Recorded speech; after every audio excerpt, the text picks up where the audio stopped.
Hey there, Cancer. Thank you so much for joining me here today. My name is Halen, and I have a quote to read to you from my journal. I wrote it down just for your reading because as I was drinking in the message from your cards, I realized that it's really big. The breadth and the scope of your reading is vast, and while I trust and hope that this resonates for you at the micro individualistic level, I very much feel we're looking at something collective here as well, that you are a part of, that we are all a part of. The quote is by Crazy Horse from the Lakota Nation. "The Red Nation shall rise again, and it shall be a blessing for a sick world, a world filled with broken promises, selfishness, and separations, a world longing for light again." Okay, so it's making me recall, as I'm looking at your cards, that within the last week or so, when I was in this half awake, half asleep state, I did receive this message about something akin to the global pandemic, to COVID. Something like that is coming again, but it's not the same. It's just the energy of it, of massive change, big change, where it can feel like it flips things upside down or flips the world on its head. And I also was thinking about the word, when I was looking at your cards, I was thinking about the word revolution. And while we tend to associate the word revolution with like governmental revolutions and overthrow and things like that, big movements, it actually made me think about the revolution around a wheel. It's like the revolution around a cycle. It's the full revolution of something, right? It's the full cycle. It's the full spinning. It's the 360. So, okay, let's just start your reading at the beginning. And I will try to share with you how I viewed this, but please break this metaphor down to fit for you in your life, okay? So you start the reading in the past position in this almost Eden-like energy. It's making me think of a couple of things when I was looking at your cards. I thought of the movie, if you've ever seen it, called The Last Unicorn. And I also thought of the way it's like things that we've forgotten, what we've forgotten, the way we used to live, something like that, where it feels like there's this previous timeline where there was peace or there was harmony, right? Because there's these three witches all gathered together in the woods, and they look like they're having a lovely time. And suddenly, if you've ever seen the movie The Last Unicorn, let me just summarize it for you here. Spoiler alert, it's an animated movie that used to scare the shit out of me when I was a kid, okay? There was a time when unicorns roamed the earth. Maybe it's the witches, right? Or there's something about magic, right, with unicorns and even the witch idea here. So there's a time when unicorns roamed the earth, but then something came along that was the Red Bull, and it drove away all the unicorns into the sea. And they all were held captive there, and they stopped roaming the earth. And it was like the earth lost its peace and harmony and magic, something like that, that unicorn energy, right? This is a silly kids movie. And long story short, the unicorn ends up, she's the last of her kind, and she's discovered by humans. They cannot believe she's real. And she is real, and she ends up going on this quest to save the other unicorns, to bring the other unicorns back, to bring that magic back. Maybe this is like talking about the witch wound here, I don't know, or indigenous practices that had a lot of magic infused within them, spirituality infused within them. Because really what we're talking about, whether it's the unicorn or the indigenous person or the witch, all of these archetypes to me represent like a way of life or a being that contains both worlds in one. It's like they walk in the earth and they walk in the sky, or right, the seen and the unseen. It's like the blending of the spiritual realm with the physical realm. There's something there where magic and logic can coexist at the same time, and that it's universally recognized and appreciated and celebrated, like the celebration of the witch, or the celebration of the unicorn, or the celebration of, spiritual indigenous practices, and the magic, the potency and the magic that genuinely truly brings to our physical reality, and how it got lost along the way. So the unicorn ends up becoming a human temporarily. I think as a way to protect her, she has to blend in with the humans.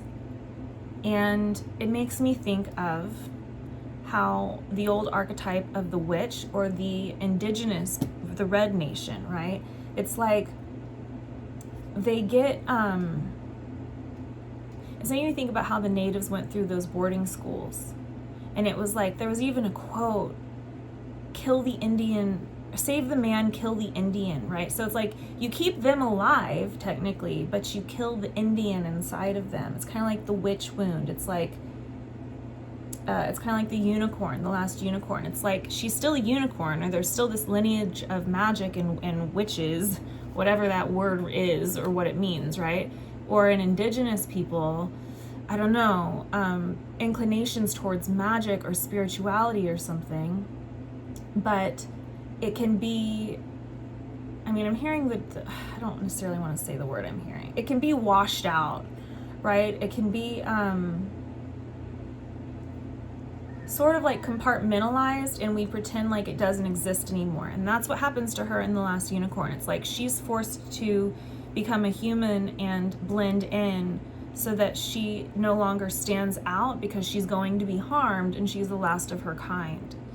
And it makes me think of that prophecy from the Lakota Nation about how the Red Nation shall rise again, and it shall be a blessing for a sick world, kind of like the last unicorn. But it's like for a while, the Red Nation, or all the unicorns, they're pushed to the side. The magic is snuffed out. The witches were burned at the stake, right? We don't want to acknowledge that. It's like it still is lying there dormant. As she's a human, she is still genuinely a unicorn. And in the end of the movie, she decides that she can no longer continue living as a human. She isn't a human. She's a unicorn. She has this magic inside of her, and she's the last of her kind, but that roams the earth. But she's determined to free the other unicorns from the ocean, from the sea. And so she has this face-off with essentially the devil, or the Red Bull, and she wins. And she ends up actually trapping the Red Bull in the sea, and when she does, all of the unicorns come rushing out of the sea, and this is like the Red Nation rising again, or the witches coming back, or the unicorns, the magic returning to this world. There's something akin to that story that is showing up in your spread today. So now that we've gone over that movie, I'm going to read this in a linear fashion. So there was a time where this magic roamed the earth freely, and it was not shamed, and it was part of everyday existence. But the Red Bull comes along, something happens that disrupts this, right? It's sort of like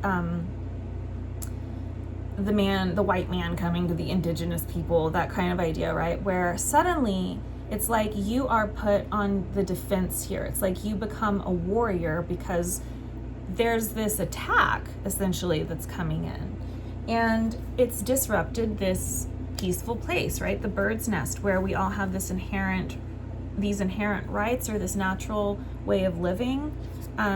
It's kind of like something comes in with structures and rules and regulations, and I'm thinking about money and borders and all kinds of interesting things that disrupts this sort of like more natural flow of the way this feels. Not that I am sitting here claiming that cultures from the past were living in perfect harmony and bliss.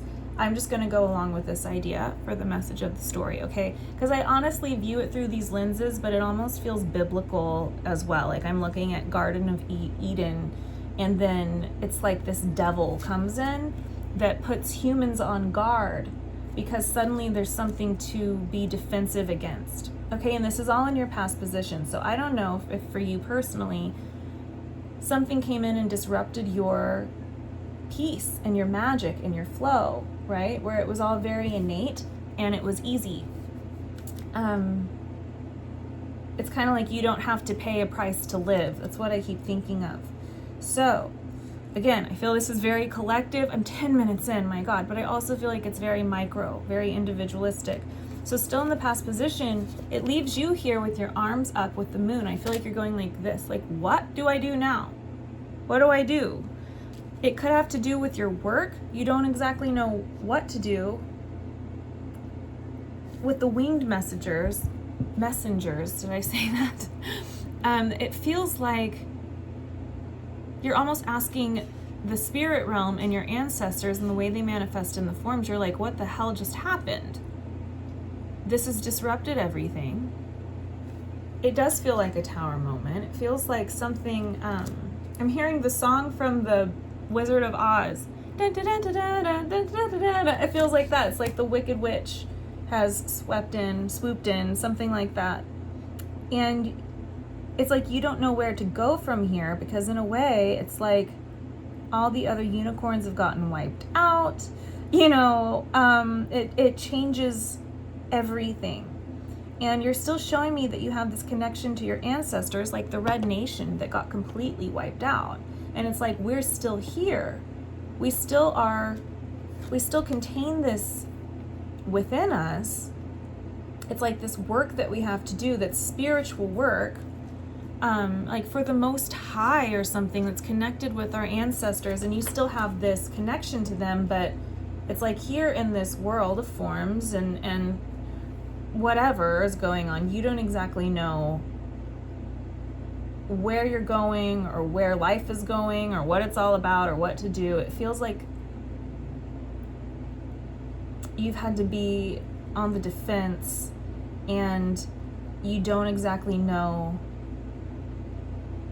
It's kind of like you're like, where are you, ancestors? Like, what's going on here? In a way, it's like we're being asked to sit down to tea and be all prim and proper and like structured and regulated. And it's like, where are you guys? I feel like you're asking these winged creatures and these angels, like, where are you? Can't you help? Something like that. It's like, again, that idea of let's make everything super civilized,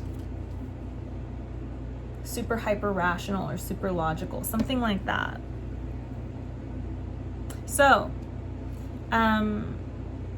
because this is the good thing or the right thing to do, right? Like kill the Indian, save the man, whatever that is. It's horrible. So, something about that, I keep thinking about those Native American boarding schools lately a lot. They keep showing up for me.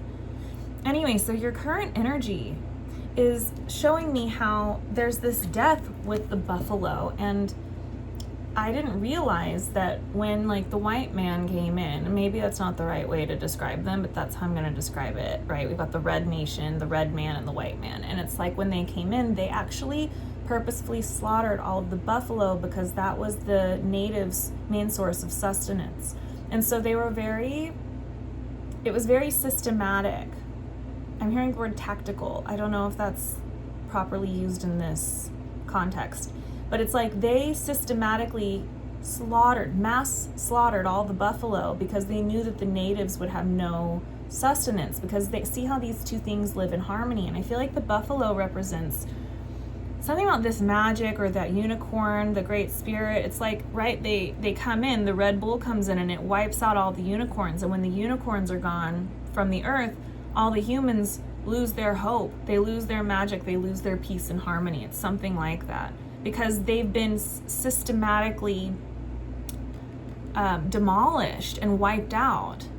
And so this is what you're saying to me, is that this was only temporary, right? The buffalo in America, it still exists. It was not wiped out fully, and there's actually like these programs and stuff trying to they protect the buffalo because it almost became extinct because the mass slaughtering of it, and they're trying to bring its population back up. So you're showing me here with this death card, it's like, it feels like, I feel like I'm almost looking at humanity or something, but it's like, listen, I'm making peace with this death because I know that this is not going to last forever. They can try to wipe out the buffalo, but it's just a temporary blockage to, there's this continual omen of this house throughout your cards about what this represents, about the getting home or the place that you belong, something like that, your goal. So, and I don't think it's lofty because this house does always represent to me like,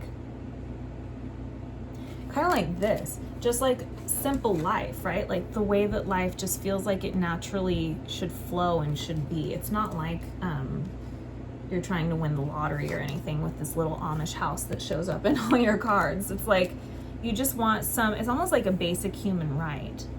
And so, okay, so I feel like this is saying that this death, this wiping out of this magic here, whatever that is, it's only a temporary blockage, and this is what you're showing me in the current energy, that the wheel of fortune is here, that it's going to come back. It's like, it's like the Red Nation knew they weren't going to be fully wiped out, and that in the generations to come that their roots, their lineage, their connection to that part of their ancestry, that magic of the Red Nation, that spirituality, it would lie dormant as they all were indoctrinated into society, but that it would never go away. It was like it would always be, it's like this eternal flame. And that as the wheel turns in time, and we're looking at the long game here of your life or of human history, it's like in time, we know that this will come back alive, right? The Red Nation shall rise again. The unicorns will come back. It will make everything right again. It almost makes me think of the Bible and what they say about Christ consciousness, right? It's like this will come back in time. It's totally making me think, I think again of the Scorpio reading. Maybe I should really go back and rewatch that because it was talking about like a hidden prophecy. And I wonder if that's the reading where I mentioned how crazy it is in the story from the Bible, for example, or in the story of the indigenous peoples of America that I've been learning about. Both of those stories, kind of like the wiping out of the unicorns here, or the witches or whatever, they hold this promise that yes, we're going to be all but wiped out, right? Only a sliver of us will remain, but it will be just enough, this little tiny flicker of a flame, that eventually it says setting the course. It's like in time, it will come back around. It will rise again. It's just that we're going to have to wait 2,000 years, right? There's this idea of, and it gets crazy to me that in the Bible, they're like, yep, this is going to happen. And then in however many years from now, it's going to be basically really hellish and crazy for thousands and thousands and thousands of years.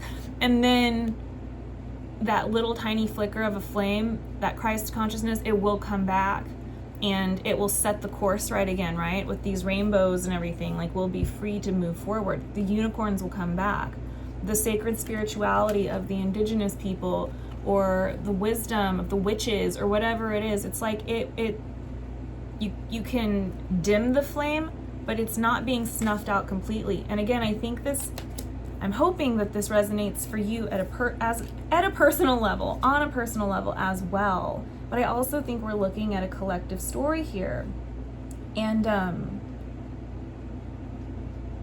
it's kind of like the snuffing out of the feminine, really, right? Because the feminine aspect in all things honors that, like the void and the great mystery and magic and the unseen and mediumship and all kinds of, like, almost like what people view as scary, like the dark arts, or it's the supernatural. It's the supernatural.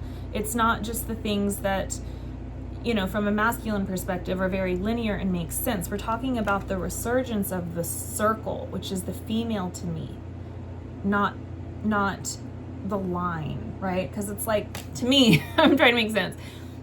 Masculine energy is very linear. It's like a line. Everything makes sense. We look at time like this, right? But in feminine, from the feminine perspective, time is a circle. It's not linear. Things aren't necessarily black and white, good or bad, right or wrong. Kind of like that Garden of Eden idea where the serpent comes in and tells you that there's good, bad, right, wrong, and suddenly everything becomes really linear, and that's when people start wearing clothes, and we got this idea of like being really civilized. I hope I am stringing this thought together. So, right, you've got this thing that you're showing me of, yeah, they might systematically wipe out the buffalo, but you can't wipe this out forever. It will have a resurgence. It will come back. You can never take away this flame within me. I mean, for some of you, maybe you're really connecting with previous, well, with the ancestral wound of like the witch, right? And how, I mean, it's the same wound that probably the indigenous people feel. It's snuffing out a particular group of people for their spiritual beliefs and their connection to the unseen realm, and calling them evil or bad or savages or barbaric or what have you, and systematically choosing to wipe them out because they look at the world like this instead of like this. But you're sitting here telling me it can't last forever, right? It can't last forever. It will eventually come back again. And it's kind of like, almost like your duty is how it feels to me here, where you're determined to never let this flame fully die out within you, within the collective. And so here's where it gets really interesting, and why I gave the whole story of the last unicorn. It's like she's determined to save the last of her kind, right? Well, remember and this is in the future placement, in that movie, she has to become a human, and she actually looks sort of like this woman here. And it's interesting because remember when you had to suddenly be on guard because something here was out to get you, right? Like the Red Bull came. It was like, who is here to even disrupt this peace? This is crazy. I didn't even think that people had it in them to do this, or that, you know, the Red Bull existed, or it's like the utopia to dystopia, right? Well, you became guarded and on the defense, and then you know that it won't last forever. Well, as time goes on, the unicorn, the last unicorn in the movie, she has to become a human and partake in their human life and systems because it's the way to protect herself. And it feels like this is what it's showing me in the future placement, is it's like we get comfortable. It's like we do become indoctrinated, like those natives who go through the Indian boarding schools or whatever. And it's like we forget the prophecy of the Red Nation rising again, because we get complacent or we get comfortable, and we can't also be in this fight or flight mode forever, right? So it's like you've taken off the protection here, like this night wear, garb, whatever that you've been wearing, because it's like, okay, I need this peace in the here and now. But it's kind of like as she does that in the movie and she decides to become human, she's being asked to just live like that forever. She's being asked to just be comfortable with the way that things are and to accept it. And this could be, if you are in any kind of dynamic, maybe it's with a governmental system, or maybe it's with a parent, or who knows, a boss, where it's like, oh yeah, I forgot who I am, and I forgot that what I was questing after, this change that I wanted that felt like that revolution, and it was revolutionary. This thing that we've forgotten, or that people don't see, that ancient feminine. It's ancient magic. I want to say it's almost like the ancient magic of the dark feminine. And I want to say it's the dark feminine in the sense that people view it as dark or spooky because it's not something that the linear mind can understand. And I think it's because I think it's dealing with spirits. It's almost like spirits have been the ones who, maybe the dead, who have been snuffed out. Anyway, because, my roots with tarot readings actually started with mediumship. I was the girl I spoke to dead people. And it freaked me the fuck out. I thought I went crazy, and I went to all these doctors and stuff. But it was wild. And I remember realizing that, you know, death pours gifts into life in ways that I wish that I had been taught, like this, right? It's like death actually is our sustenance, or spirits or things on that side, things that people are afraid of. All kinds of magic can be created from that, from those beings. So anyway, right, from the unicorns, it's like people forget that unicorns even existed in the last unicorn. They think that they never existed. It's like they don't believe that the spirits of the deceased loved ones live on, or the witches, the magic they possess, or the indigenous shamanic practice, whatever it might be, okay, blah, blah, blah, all these metaphors. So it's like in the future placement, it's like, oh yeah, do unicorns, did they ever exist? Am I comfortable where I am? I think I forgot even which direction I'm headed. It's like, I just want this comfort. And I think this might even have to do with global systems of like, let's just keep things the way they are, because I want peace and safety and, right? Almost like forgetting the wounds that we've all experienced collectively due to these systems, because we can be comfortable from them in the now moment, but it's not necessarily looking towards the future. It's kind of like getting lost in the haze. Because if you eat all of these foods, right, it's like you can kind of go into like a food coma or something. It's kind of like that, where you're like, wait, what was I doing again? Like this sort of intermittent fog or forgetfulness. But what very quickly shows up is this tower. And this is where that word revolution comes in. And it's like, no, because you're going to remember. And if you look at this hand, you end up getting 2 more aces. So you have 3 aces out of 4. But it's like, this is that ancient hand, right? And here's the house. It's like you suddenly remember the goal. It's like, I don't know if something happens outside of you. Again, like something collective globally happens to all of us. I don't know. There is a tower moment in the future. And it buckles the legs of this comfort here. And it's the moment in the movie where she remembers, I'm not a human. I don't want to be in this, you know, castle all cooped up with all the food and everything I need, and to be sad. It's like, I want to awaken this primal energy within me, the thing that we've all forgotten, the flame that I've been meant to carry forward my whole life. It's the sacred torch. It's what I'm here to do, right? What did that quote say? A world longing for light again. That's where it's like you almost forgot the light existed, and in this placement in the future, you get complacent and you're like, does the light even exist, or is this what the world is for? But it's like, no, you're going to remember the light does exist, because there's a shakeup here to remind you of it.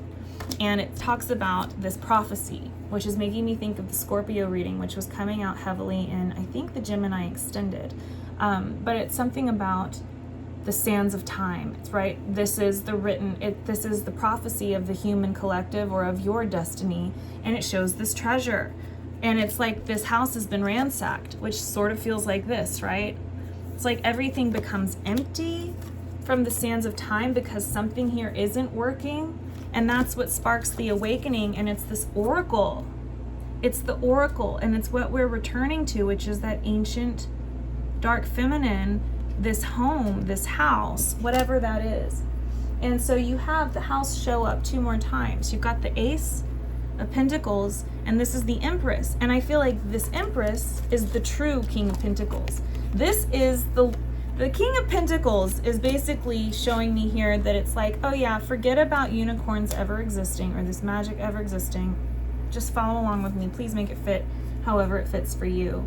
Right? There's nowhere to go. There's nothing to do or be. It's kind of got this complacent, lost in a fog energy. I'll just blend in. And then there's this idea of, okay, but wait, there's a shakeup where the dream is rediscovered, and it's all these aces. I'm just going to show you out of order. They're all showing this house, right? That you've been blocked off from, that was almost like it was stolen from you. Right? Where you started the reading, you were at your home, you were in your house, you're in your place of comfort. I think this is very big and collective, but I do think it could resonate for you, again, in a small way. It's like this is your inner knowing of this truth here, of the way things are like meant to be, right? There's something about this high priestess. It's this thing that's been lying dormant within you, the unicorn, the witch, the indigenous person, whatever it is, that light again, it lies dormant within us, and we forget it because this seems like it's enough, but then we remember the Empress way of life, which is like true sustenance. And it's kind of saying to me, compared to the King of Pentacles, it's not dependent on structures or something to keep it alive. See how this feels really natural and energetically, it's like spiritually aligned and really flowing. And this is sort of like prim and proper. I feel like there's paperwork involved, like you need good credit in this world, and you need a paper trail, and you need this and you need that, and it's like, what? Why? the truth, this thing that's showing up here for you, and it's got the spider on it, it's like we're all connected in this web, is that this is our inherent birthright. This is the magic that we deserve and have been born into. This world is meant to not necessarily be bought. There shouldn't be a price to pay to have food and shelter for anyone. That's kind of what it feels like to me. It's like there's been this injustice, the sacred injustice to bring about the return of the sacred feminine. And here, it's like, according to the men in the white coats or systems or whatever, where, see, he does his work and then he gets paid for it. I remember reading this book called Ishmael when I was in high school, and it was kind of like who locked up all the food and then made people work for it and pay for it. And it kind of equated agriculture and as beginning hierarchy in human systems, and then it's like you lock up the food and then make people work for it, and then it starts to create this strange social imbalance. And that's kind of what we're talking about here. And it's like, well, here, I don't know why I keep reading this as like asylum in this particular reading, where I see how she's speaking to the dead and they're all around her. It's kind of like, see, this is this system in place, right? The tea and crumpets or whatever, the system in place, like kill the Indian, save the man. This is sort of like the revival of the Indian or the unicorn or speaking to the dead or the spirits or this magic, right? All the ancestors and how they can impact your physical world. It's rediscovering this, and people might say it's crazy with the asylum word at the bottom, but it isn't. It's the truest thing there is, that we live in this interdimensional world where there's fairies and deceased loved ones and angels, and it's all part of this collective global story. It's almost this idea of like reclaiming where you belong, and it does make me think about revolution. And I'm thinking now again about COVID, and I keep thinking about this one particular scene I saw when I went to the grocery store during COVID, and I watched these two women see each other in the store. And they were like, oh my God, and they hugged, and they were like, I haven't spoken to you since the pandemic started. What's going on? And the girl was like, oh my God, because I live in Hawaii, right? And they were like, I'm living fucking paradise. I'm not working. I don't have to work. I'm getting paid from unemployment. She was like, it's amazing. Like, everything I have is free. Everything I have is free. And she was like, and I'm living in paradise, and I'm so happy, and this has been so amazing for me. She was just like, and the other girl was like, me too, I can't believe it. And they were both massage therapists, and I just heard them going off with each other. And I kind of had this little chuckle of like, it made me happy to just see two people being so happy to just be alive. And I think a lot of people, you know what makes me sad is a lot of people in this world would probably judge those women in that moment and been like, they should be working. And well, why? They're human beings and they deserve to live and be happy. It's kind of like, this is an inherent right? Like this doesn't need to be paid for. It's already everywhere around us. I mean, the truth is that all of these human inventions and everything here, everything is not actually contingent upon money. We've invented these things in and of themselves. But I digress, because it's like it's the topic of this reading, but it's just so complicated. Because truly, you know, it's like whatever this is, it's a made-up concept. It's a belief system. It's whatever this line is of like, well, this is the way things work. And there's this energy of like, no, this is the way things work. That's the oracle coming in, right? Because something here over the sands of time, the CLE looks very industrious, very linear. It doesn't actually withstand the test of time. It comes crumbling down, and that's where there's this oracle where it's like what we've forgotten needs to be revived, because it brings us back to this natural way of living that we innately know and feel and understand, and it's where we belong. Because what are we? Essentially, we're all children of God, and our sustenance is brought to us just like these baby birds, right? It's just nature, and we protect each other. It's like our mother feeds us. We are all alive today, each and every one of us, because we had parents who fed us when we were babies. We had sustenance provided for us naturally. It happened. And there's something about humanity and God in that way, and each other and everything. It's like this revival of the unicorn. This is the revival of the unicorn. And that ancient feminine, or that ancient magic, the ancient magic of the dark feminine, that really isn't so dark. It's like she actually isn't scary at all. She keeps everything in balance. It's like people view it as the Wicked Witch of the West. But isn't that the whole idea with the Wicked movies that are kind of permeating the collective consciousness right now, which is that the Wicked Witch is actually the one who was always in the light? There's something like that. I'm gonna go ahead and go on over to I'm telling you, that metaphor fits for the last unicorn, the witches, the indigenous people that were savages, right? It fits for this whole thing. They were actually always in the light, and there was a balance from them. Again, it's almost like the movie Wicked all of a sudden, or the storyline of that theater production, where she's actually trying to go against a system that comes in and controls everything. Okay, I'm gonna shut up and go on over to the extended. If you want to join me over there, this is very long. It's because it was so collective. Cancer, your link to that will be at the top of the description box below through the Patreon. I hope this has resonated for you on an individual level. Fuck them. That's basically what it's saying, right? If this is like a boss or something, or whatever this is. All in due time, though. All in due time. Hopefully I'll see you over there if this is where we ended, Cancer. Thank you so much for being here. I love you very much, and I will see you next time.